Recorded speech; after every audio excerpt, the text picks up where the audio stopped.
commença lorsque les grands partis furent créés. 3 votes furent donnés aux républicains, immortels, les plus sages et les plus respectables de tous les êtres. 7 aux seigneurs insoumis, grands mineurs et sculpteurs de la montagne. Et 9 voix furent données au Front National qui, par-dessus tout, désirait le pouvoir. Car à travers ces partis furent transmises la force et la volonté de gouverner chaque Français. Mais ils furent tous dupés, car un autre parti fut créé. Sur les terres de France, dans les flammes du Parti socialiste, Macron, le seigneur de Bruxelles, créa en secret un maître parti pour gouverner tous les autres. Dans ce parti, il déversa le libéralisme, le capitalisme et sa volonté de dominer tous les marchés. Un parti pour les gouverner tous, un parti pour les trouver, un parti pour les amener tous, et dans les urnes les lier au pays de la reine, où s'étendent les ombres.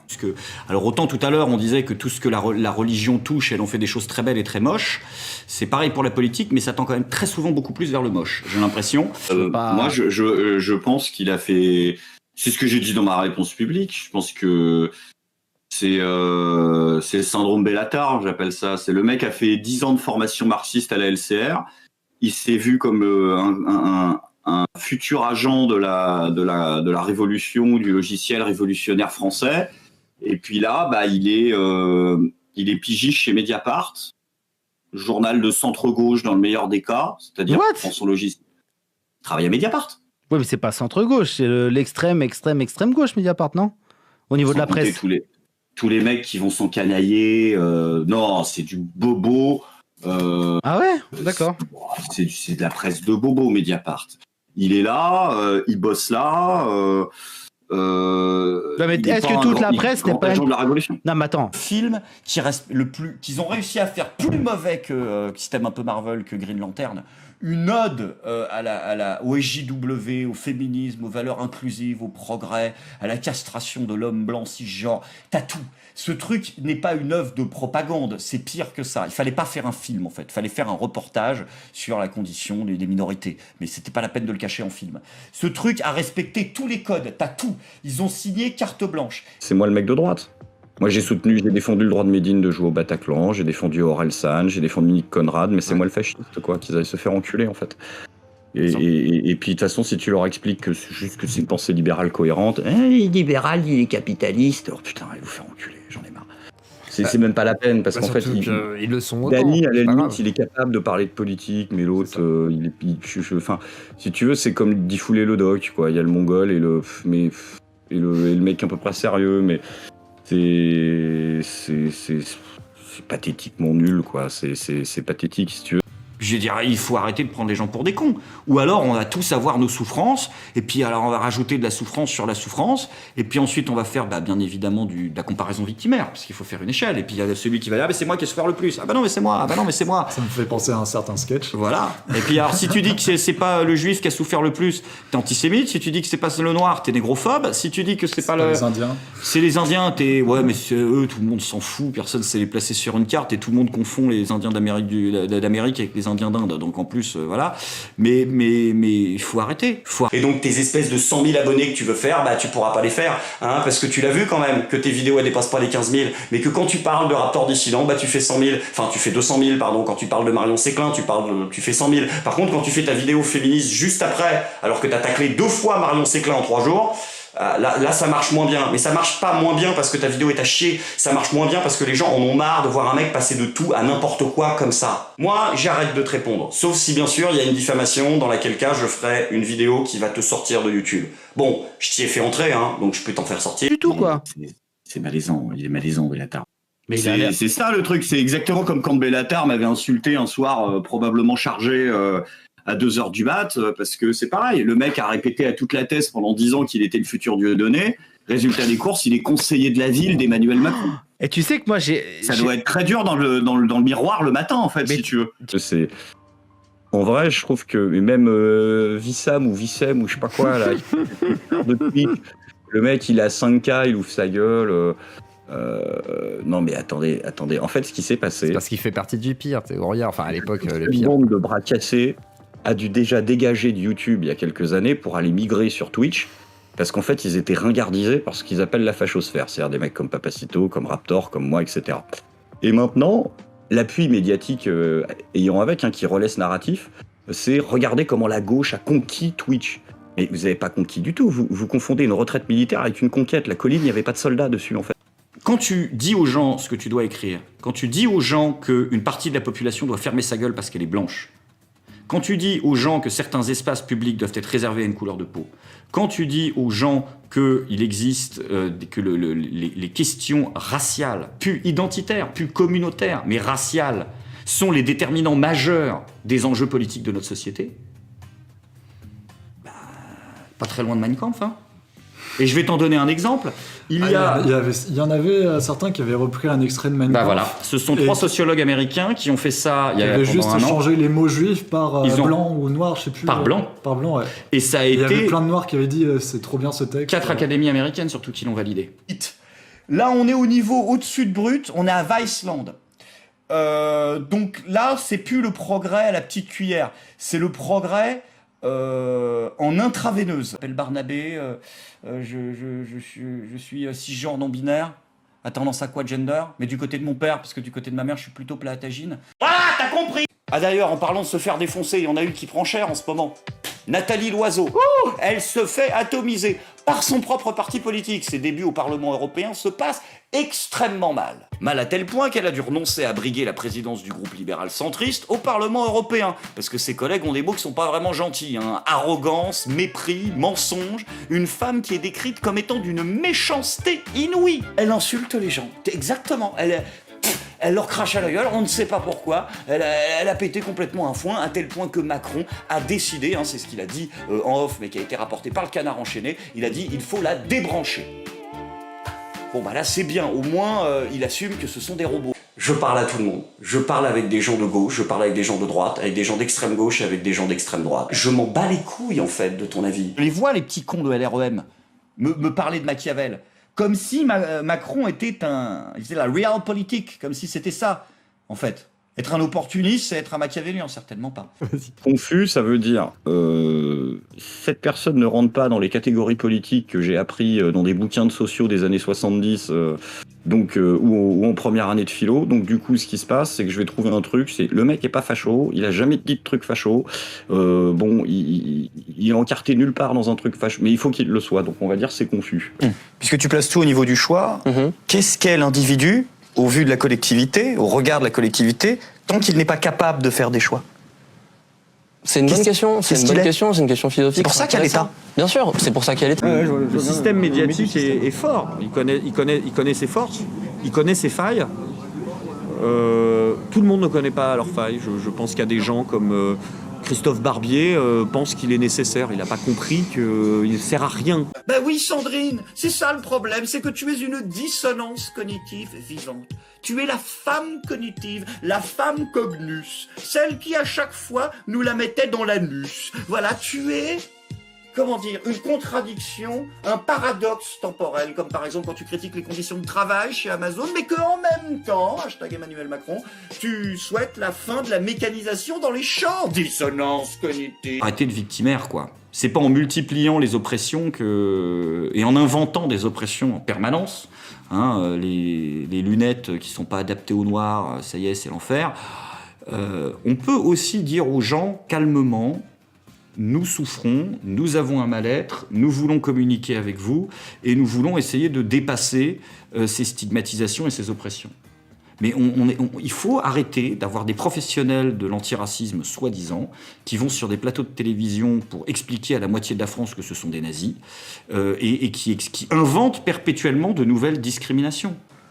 Le monde que tu défends, je me permets de te tutoyer, c'est-à-dire un monde de la liberté absolue, un monde qui est défini uniquement par l'individu et pour l'individu, et un autre monde qui est celui de Zemmour, mais qui n'est pas que celui de Zemmour, puisque c'est pas une question qui n'est liée qu'aux identitaires de droite. Il faudrait ne pas oublier que la nation, c'est un concept de gauche à l'origine, et un autre monde dans lequel c'est le collectif qui prime sur l'individu. Et ces deux mondes ne peuvent pas se comprendre. et ne se sont pas compris à ce moment-là. La violence des propos, elle est évidente, elle est due à des points de vue qui ne pourront pas se réconcilier.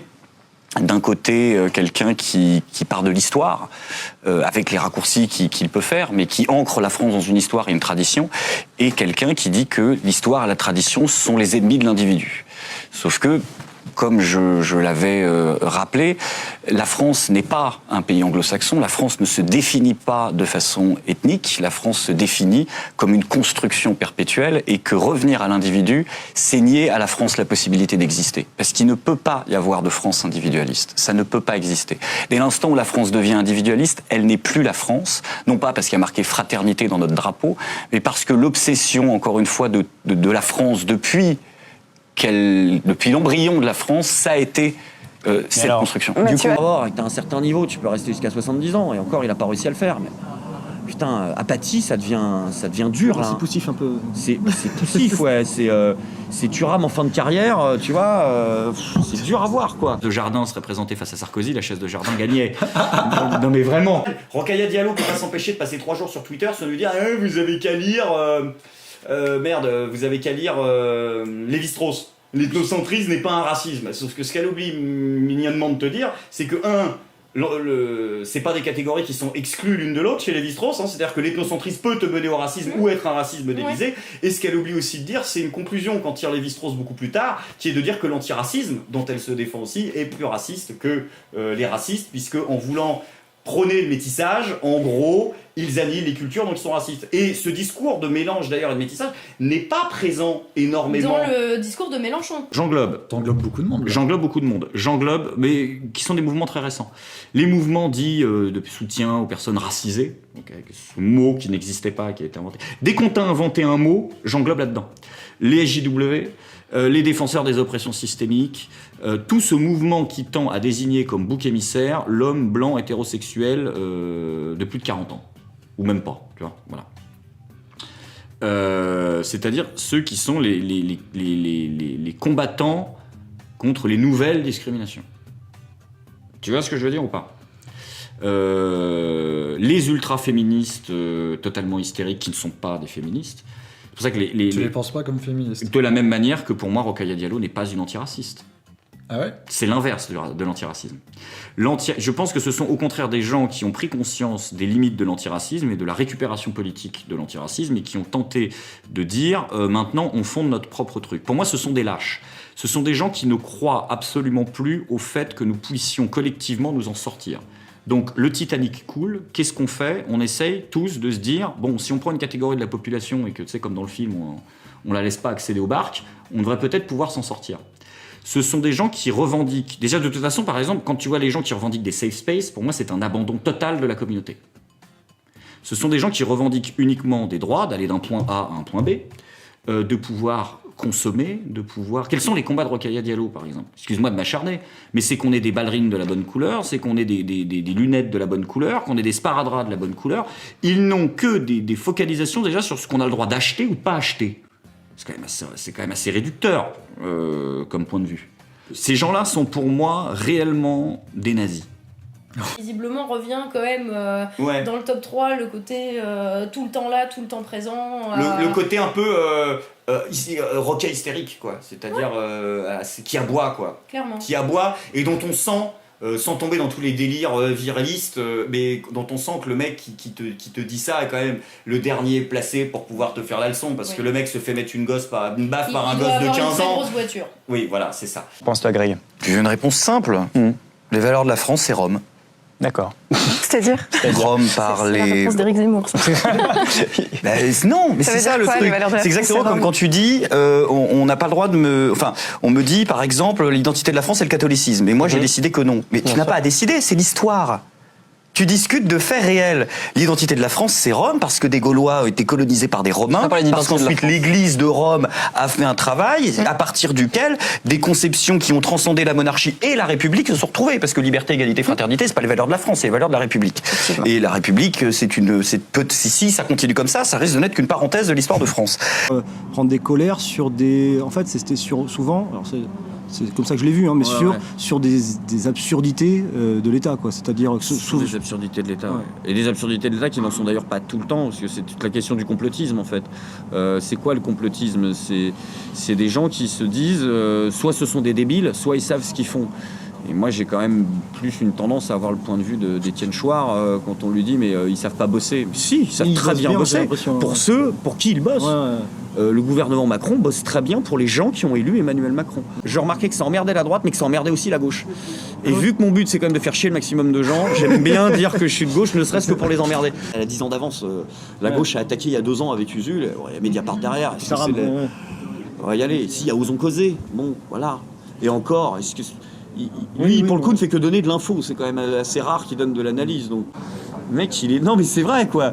Il est là, il interviewe des gens. Tu rajoutes au RTF, tu changes la date.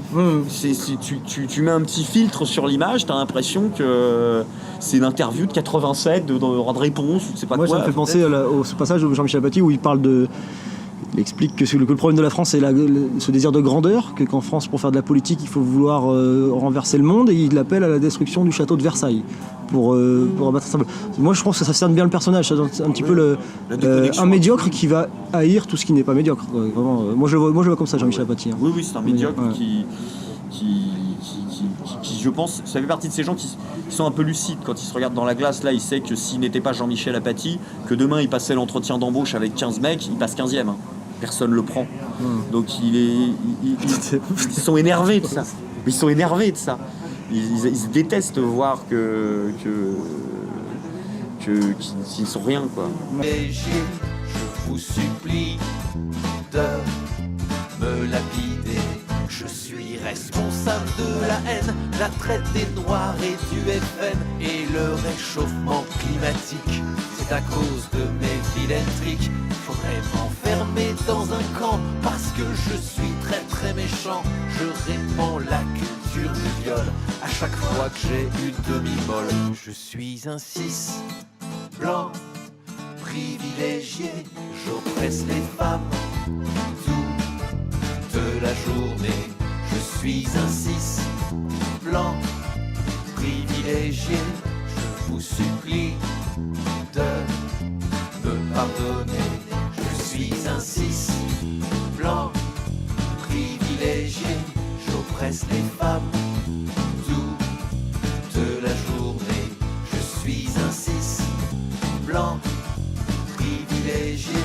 Je vous supplie de me pardonner. Bah voilà, c'était pas si difficile.